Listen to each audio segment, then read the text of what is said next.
Hi last 24 hours number 31 కి స్వాగతం. ఈ లాస్ట్ 24 అవర్స్ లో ఏం జరిగిందో తెలుసా?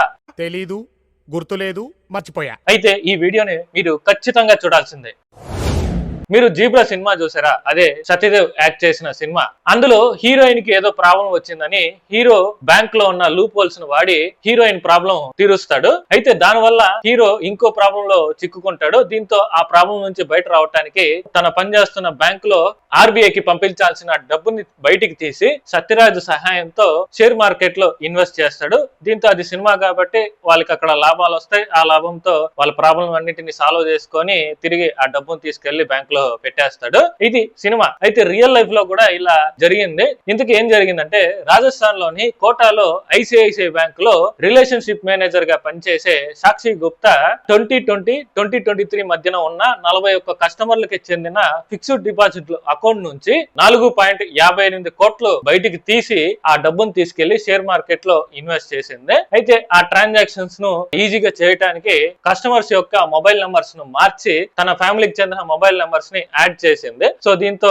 ఆ ట్రాన్సాక్షన్ సంబంధించిన ఓటీపీలు మెసేజ్లన్నీ తన సిస్టానికే వచ్చేవి. ఈ విధంగా ట్రాన్సాక్షన్ అయితే చేసేది. అయితే ఈ స్కామ్ ఎలా బయటపడిందంటే ఒక కస్టమర్ తన చేసిన ఫిక్స్డ్ డిపాజిట్ గురించి ఎంక్వైరీ చేయడానికి బ్యాంక్ వచ్చాడు అనమాట. సో ఈ ట్రాన్సాక్షన్స్ ఎవరు చేశారు, ఎవరి వల్ల పోయిందంటే అప్పుడు ఈ సాక్షి గుప్తా చేసిందని తెలిసిందే. దీంతో నిలదీస్తే నేను ఆ డబ్బును తీశాను, షేర్ మార్కెట్ లో ఇన్వెస్ట్ చేశాను, కానీ ప్రాఫిట్ రాలేదు, పూర్తిగా లాస్ అయిపోయాను, నేను ఇప్పుడు పే చేయాలని చెప్పి చేతులు ఎత్తేసింది. సో ఈ విధంగా కస్టమర్స్ ఎంతో కష్టపడి సంపాదించి దాచుకున్న డబ్బుని బ్యాంక్ లో పెడితే ఈ విధంగా కొంతమంది ఇలా లూటీ చేస్తున్నారు అనమాట. నెక్స్ట్ ఆంధ్రప్రదేశ్ నుంచి.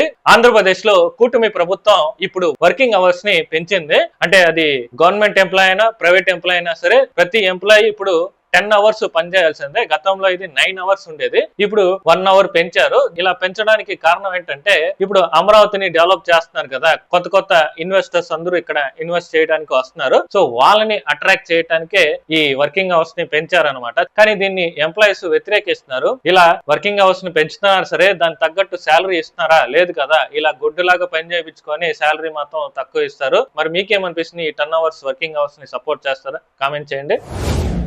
నెక్స్ట్ చాట్ జీపీటీ నుంచి. ప్రపంచంలో ఈ చాట్ జీపీటీని ఎంతమంది యూజ్ చేస్తున్నారు, అది కూడా మొబైల్లో ఎంతమంది యూజ్ చేస్తున్నారని ఒక రిపోర్ట్ అయితే వచ్చింది. ఆ రిపోర్ట్ ప్రకారం మన ఇండియా టాప్ లో ఉందన్నమాట. ఇక్కడ 13.5% మంది యూజ్ చేస్తున్నారు. ఆ తర్వాత అమెరికా, ఈజిప్ట్, బ్రెజిల్, వియత్నాం వంటి టాప్ 10 కంట్రీస్ ఉన్నాయి. సో ఈ దేశంలో ఎక్కువ మంది చాట్ జీపీటీని యూజ్ చేస్తున్నారు అనమాట. అందులో మన ఇండియా టాప్ లో ఉంది. అంటే ఇది మొబైల్లో వాడుతున్న డేటా మాత్రమే. అదే ల్యాప్టాప్ లో కూడా వాడుతున్న డేటాని యాడ్ చేస్తే ఆ సంఖ్య ఇంకా ఎక్కువ ఉంటుంది అనమాట. సో అప్పుడు ఇండియా ఇంకా ఫస్ట్ గా వచ్చేస్తుంది. సో మీరు ఏ యాప్ ని ఎక్కువగా వాడుతుంటారో కింద కామెంట్ చేయండి.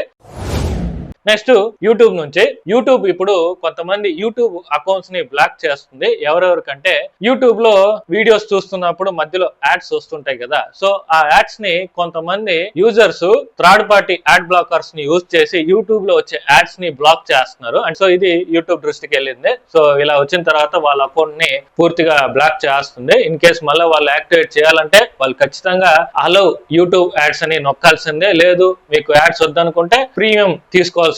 అంతే తప్పితే ఇలా యాడ్స్ ని బ్లాక్ చేయకూడదు అని యూట్యూబ్ తెలియజేసింది. దీని వల్ల క్రియేటర్స్ కి నష్టం జరుగుతుంది, వాళ్ళకి రావాల్సిన డబ్బు అనేది రాదు. సో అందుకే ఈ నిర్ణయం తీసుకున్నామని యూట్యూబ్ తెలియజేసింది.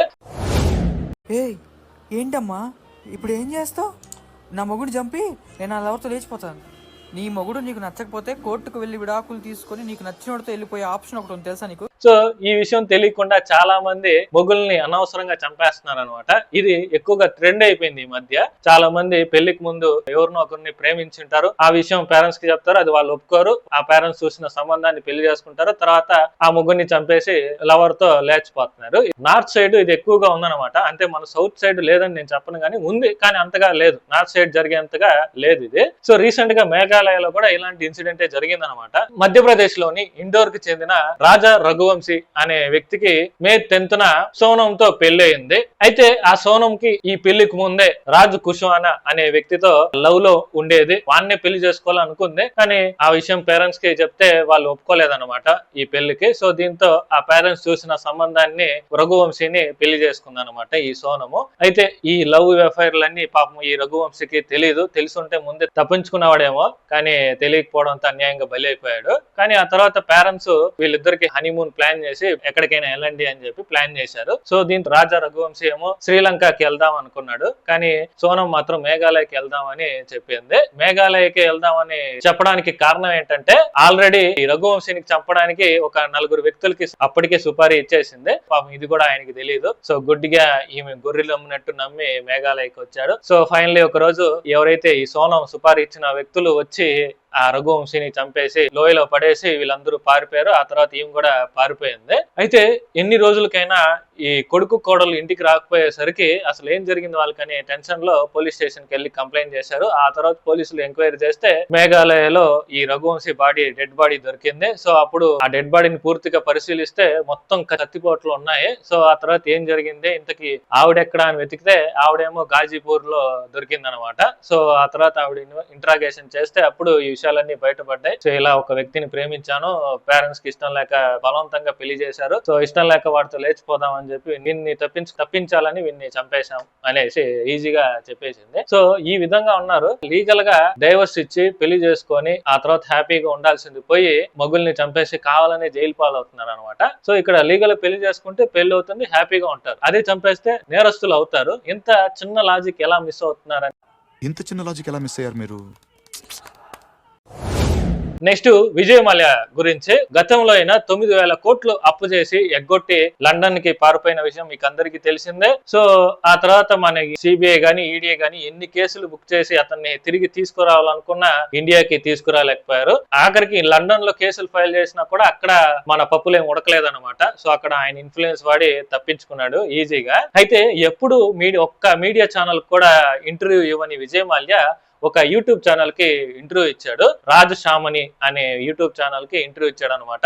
ప్రస్తుతం ఇది ట్రెండింగ్ లో ఉంది. 4 గంటల 18 నిమిషాలు జరిగింది ఇంటర్వ్యూ. సో ఇప్పుడు దాదాపుగా 20 లక్షల పైన చూశారు అనమాట ఈ వీడియోని. ఇంకా చూస్తూనే ఉన్నారు, అంత ట్రెండింగ్ లో ఉంది. అయితే ఈ వీడియోలో ఆయన కొన్ని కీలక విషయాలు బయట పెట్టాడు అనమాట. సో ఆ విషయాలు ఆయన ఏం చెప్పాడు అనేది ఒక 5 పాయింట్స్ చూద్దాం. అంతా వద్దు, ఒక మెయిన్ 5 పాయింట్స్ చూద్దాం. అందులో ఫస్ట్ ఆఫ్ ఆల్ నేను అప్పు చేసింది 9,000 కోట్లు కాదు, 6,000 కోట్లు మాత్రమే. గవర్నమెంట్ అది తప్పుగా చూపించింది. దానికి తోడు వడ్డీ, చక్రవడ్డీ, అసలు వడ్డీ, అసలు వడ్డీ, అది ఇది అని కలిపి 14,000 కోట్లు కలెక్ట్ చేసింది. అంత కలెక్ట్ చేసినా సరే నన్ను ఇంకా దొంగ అనే అంటున్నారు. నేను ఇక్కడ దొంగని కాదు, నేను దొంగతనం చేయలేదు, అది చేసింది దొంగతనం కాదు కదా, ఇక్కడ నేను దొంగని కాదు, నేను బాధితుని అని అంటున్నాడు. నిజంగా బాధితుడు ఎవడనేది నేను లాస్ట్ లో చెప్తాను, లాస్ట్ వరకు చూడండి. ఇంకా రెండోది 2016 లో ఎన్ఫోర్స్మెంట్ డిపార్ట్మెంట్ నన్ను అరెస్ట్ చేస్తున్నారు అని తెలిసి నేను ఇండియా నుంచి వెళ్ళిపోయాను. వెళ్ళిపోయే ముందు అప్పటి ఫైనాన్స్ మినిస్టర్ అరుణ్ జైట్లీకి చెప్పే వెళ్ళాను, ఇలా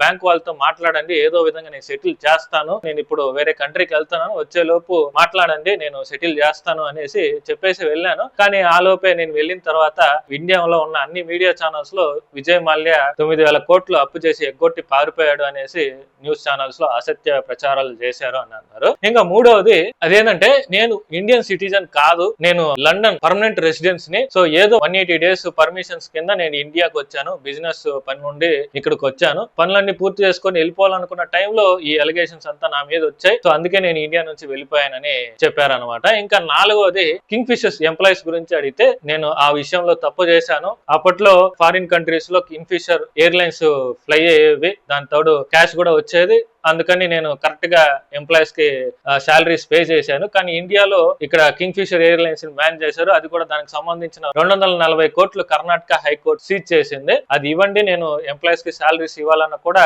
కర్ణాటక హైకోర్టు దానికి ఒప్పుకోలేదు. ఎందుకంటే అప్పటికి బ్యాంక్ వాళ్ళంతా ఆ అమౌంట్ మాకు సంబంధించి మేము కూడా లోన్లు ఇచ్చాం, మాకు ఇవ్వాలి అని చెప్పి వాళ్ళు కూడా క్లెయిమ్ చేసుకున్నారు. అందుకని హైకోర్టు ఆ అమౌంట్ ని ఇవ్వడానికి ఒప్పుకోలేదు అని చెప్పారు. ఫిఫ్త్ వన్ మెయిన్ పాయింట్ ఏంటంటే ఇండియాకి ఎప్పుడు వస్తారు అని అడిగితే ఇండియా ఖచ్చితంగా నేను వస్తాను, కానీ రావడానికి నాకు కొన్ని కండిషన్స్ ఉన్నాయి. అదేంటంటే ఇండియాలో న్యాయపరమైన విచారణ అలాగే గౌరవప్రదమైన విచారణ ఉంటేనే నేను ఇండియాకు వస్తాను, అది లేకుంటే నేను ఇండియాకి రానని తేల్చి చెప్పేశాడు అనమాట. అంటే ఆయనకేంది ఇక్కడ 5 స్టార్ ఫెసిలిటీస్ ఇవ్వాలా? నేను ఫస్ట్ లో చెప్పాను కదా, ఆయన ఏమన్నారు, నేను దొంగని కాదు బాధితుడిని అంటున్నాడు. కానీ బాధితుడు నిజంగా ఆయన కాదు, మనం. ఎలా అంటే విజయ్ మాల్యా కాకుండా మిగతా వాళ్ళు కూడా చాలా మంది బ్యాంకులు అప్పులు చేసి ఎప్పుడైతే విదేశాలకి పారిపోయారో ఆ తర్వాత బ్యాంకులన్నీ మన మీద పడ్డాయి. వీళ్ళు ఎప్పుడైతే పారిపోయారో ఆ తర్వాత లేనిపోని చార్జెస్ అన్ని ఏంది, ఈ మినిమం బ్యాలెన్స్ చార్జెస్ అని, ఏటీఎం చార్జెస్, ఇలాంటి చాలా చార్జెస్ కొత్తగా మన మీద వేశారు. అంతకు ముందు ఉండేది కాదు. సో ఈ విధంగా ఆడ వచ్చిన లాస్ అంతా ఇక్కడ మన మీద తీసుకొని